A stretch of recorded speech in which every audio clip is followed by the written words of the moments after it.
today I'm getting together with my friend Matthew Bristol. Matthew and I have known each other for years and years, and once in a while we get together for a coffee. And I reached out to him to see how he's doing with this coronavirus situation. Oh, Matt is a store manager at Wilson's Leather, yes. and Wilson's Leather has shut down. So, Matt, tell us, first of all, are you healthy today? Yes, I am doing very healthy. I have asthma, so I have to be careful a little bit, my interaction. So I do stay home most of the time. But yeah, I am healthy. Where's your retail shop? Where's Wilson's Leather? Wilson's Leather is in the town of Newark at the Christiana Mall. So I only live like 5 minutes away from the store, which is very nice. But you're closed down now. Yes, we are closed down. We've been closed down for about a month-ish. And right before we closed, they put us on limited hours from like 12 to 7. So it was just very limited hours. It was just 2 coverage, me, myself, and then one of my assistant, either my assistant or one of my floor supervisors. Does that mean the store had limited hours, or they just rotated employees? So the mall had limited hours, and our company actually, before the mall put limited hours, my company put us at limited hours because they wanted to protect their employees and protect their customers. That's good to know that retailers are thinking about their employees and Yes. and their Yep. consumers, their customers. Yes. What's the future look like for Wilson's Leather or the mall? This past week, we've been doing some video conferencing on Zoom with our corporate partners. I'm getting ready for reopening. I'm making sure we are having the best people that work for us, like our assistant managers, our floor supervisor, and our associates. So we've been doing some prepping to get back into stores. Different states are slowly opening their states up to go back. So it's going to be a slow process of reopening. Our West Coast stores are starting to open now. And I think Tennessee and the Carolinas are going to be opening up soon. But it's going to be a little bit of a process. Do you have changes in place? Things that will be different? They haven't revealed all of it yet, but I'm assuming we're going to be limiting people into the stores.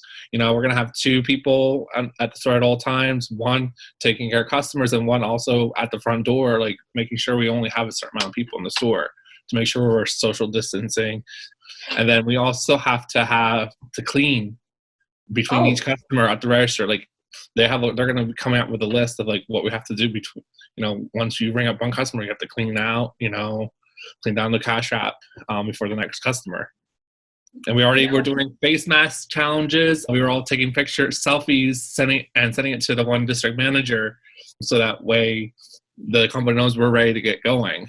Delaware's a little far away from me to go shopping, particularly right now. So I also know and would like you to share a little bit about what you're doing to keep yourself busy and to help keep our lifestyles going right now, how you're giving back.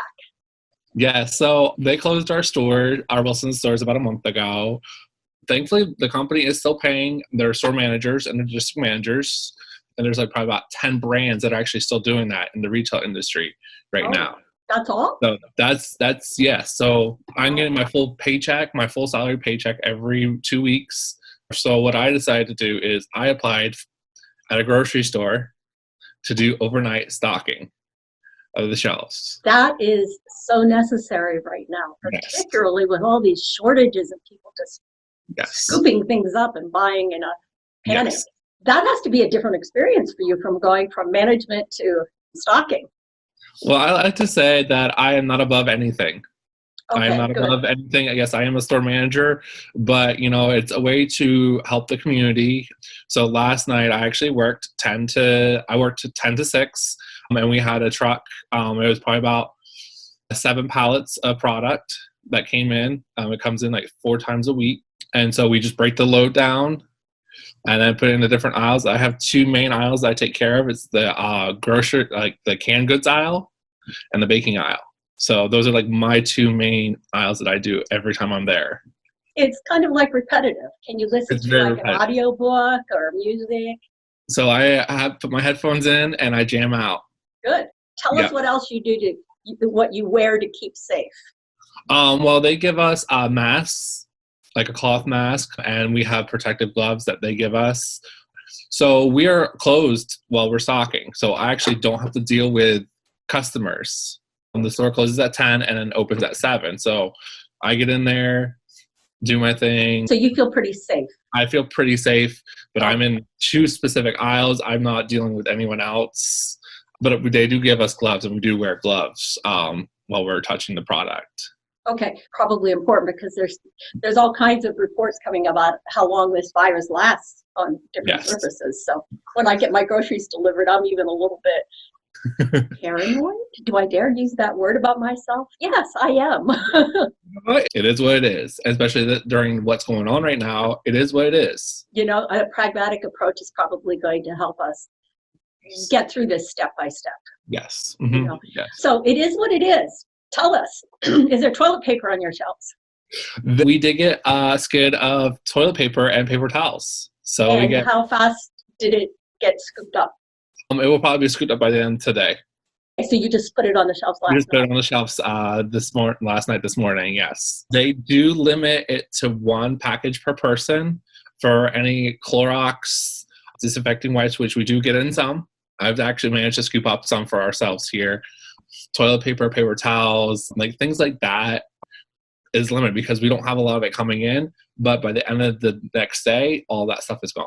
What else are people buying a lot of? They're buying a lot of soups, canned soups. They're buying a lot of canned vegetables, baking items. So a lot of people are baking right now. So every night that we have a load, I'm putting flour out. I'm putting out baking soda and baking powder. We get a lot of pre-packed box mixes for cakes and stuff. Basically everything that's in the store is selling. Do you think because people are staying home more that they're actually baking more and not buying the pre-processed foods as much? Yes. I actually think people are taking advantage of being at home to be with their family and to do things together. I think that's what's happening because we're selling through all of that like really fast. And every load that we get, it's gone. And then until the next day or the next load, we're putting it right back on the shelves. So you had to adjust to working all night and sleeping all day. Yes, it's actually pretty rough for me to be being the night owl. Like I can be a night owl, but like it's a total switch of my body system. I'm still not used to it. I've been doing this for a month. Okay. And I'm still not quite used to it. I'm just, sleep during the day and up at night. My boyfriend misses me. He's like, I don't get to see you anymore because he works from home now. And like he's doing 10 to 10 and I'm 10 to 6. So a lot of adjustments in your home. Yes. It sounds to me like you're doing well and you're coping pretty well. But how are you coping? Do you have to put any new mental adjustments in place? Yeah, so actually, right after this all happened, I would wake up in the middle of the night with panic attacks. It happened probably about 4 times in 1 week. And I feel like what I've decided to do is not be on Facebook as much because there's a lot of negativity on Facebook and a lot of mistruths on Facebook. And if I want to say updated, then I keep myself updated what's going on. I go on to State of Delaware webpage and like different things, about what's going on. I go to John Hopkins website, CDC website, just to keep myself knowing what's going on. But I'm limiting my Facebook access because there's a lot of negativity there, and I don't need that. One of my managers, she said she was on Facebook right after this happened for 10 hours straight, and she could not deal. I said, you need to get off of Facebook, and just like, you got to shut all that negativity out. Yes. Put yourself in a panic, like what's going to happen, blah, blah, blah, everything like that. Like it's going to be crazy. And people are panicking. So you have to make sure you are taking care of yourself mentally. That is really, really good advice.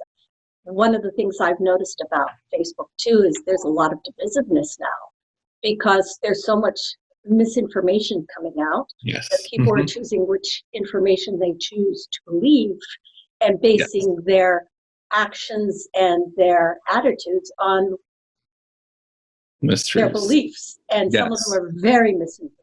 And I would like to say to everybody, go to Johns Hopkins University and the CDC and follow the science. instead of other people's opinions, or Yes. a news site that just decided to pop up right now to publish sensational stories and put out clickbait, right? Yep. You have to make sure that what you're absorbing is correct, and you just make sure it's well rounded, because I feel like looking at the different places gives me a better picture of what actually is going on. And having friends in the medical field too. I have a friend that's at John Hopkins right now. That is good to have people in the medical field that will give us more of a raw scoop, but some of them don't. Yes. It is a really horrible sickness. By the time it takes over all of the systems of your body Yes. and you have to be hospitalized, Yes. I don't wish that on anybody. No. So if I can stay home and be a hero that way, Yes. I will stay home. I really appreciate Instacart right now, Yes. and I marvel at it. When they dash up to my porch and they drop my groceries and run away real fast. I peek out and I see, are they wearing masks? Are they wearing gloves? And I marvel at their bravery. Actually, I know a lot of them actually need to have those jobs. Yes. Nevertheless, it's very courageous. Yes. Definitely. Yeah. And one of the other reasons why I took this job is my mother is a substitute school teacher in Lebanon, Lancaster counties.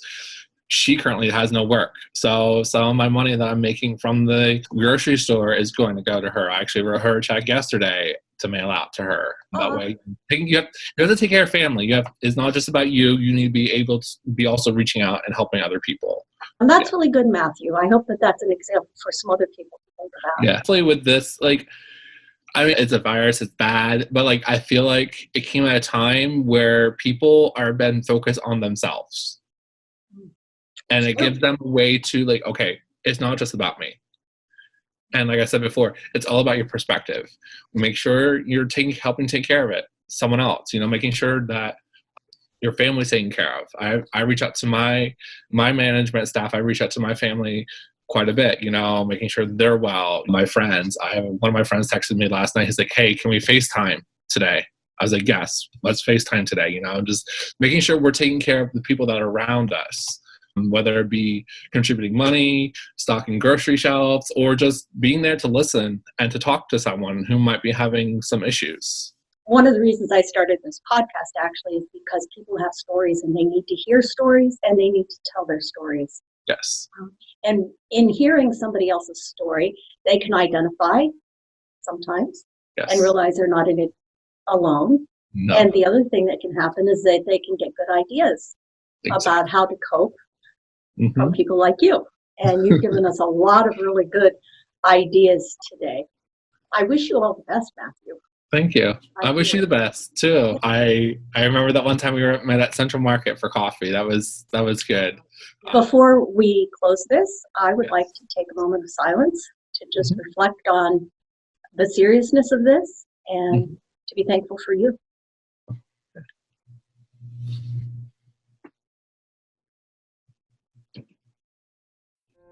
Togethering, because we will get through this better when we get through it together.